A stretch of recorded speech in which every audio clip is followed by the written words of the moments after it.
নমস্কার। আমার নিবেদন কবি রামচন্দ্র পালের কবিতা বৃষ্টি ও শ্রাবণের রূপকথা। বৃষ্টি বলল, শ্রাবণ তোমাকে চাই। শ্রাবণ বলল, কিছুক্ষণ নীরবতা। মেঘে মেঘে কালো দিগন্তে নীল শ্রাবণের রোশনাই। শুরু হয়ে গেল বৃষ্টি এবং শ্রাবণের রূপকথা। শ্রাবণ বলল, বৃষ্টি তোমার এমন মিষ্টি নাম। বৃষ্টি বলল, তোমার বুকের গভীর নিভৃতে সেখানেই তো ছিলাম। শ্রাবণ বলল, খরা পোড়া দিনে পুড়েছি আগুনে, তোমাকে খুঁজেছি খুব।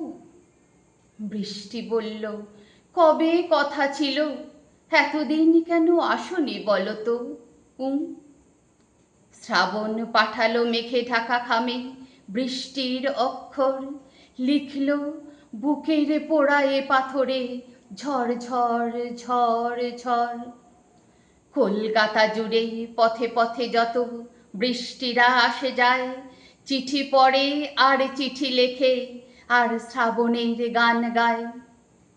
শ্রাবণ বৃষ্টি দেখা হলো যেই গড়িয়াহাটার মোড়ে, বৃষ্টি নামলো শ্রাবণের মেঘে সারা কলকাতা জুড়ে। বৃষ্টি পড়ছে, বাংলার নদী মাঠ ঘাট ভেসে যায়। শ্রাবণ ও বৃষ্টি, শ্রাবণ ও বৃষ্টি, শ্রাবণের গান গায়। বৃষ্টি পড়ছে পথে ও পাথরে, পদ্ম পাতায় ছিলে।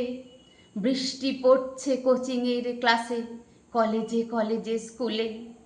বৃষ্টি পড়ছে শ্যামবাজারে, বৃষ্টিরা টালিগঞ্জে। বৃষ্টি পড়ছে গিরিশ মঞ্চে, বৃষ্টিরা কলাকুঞ্জে।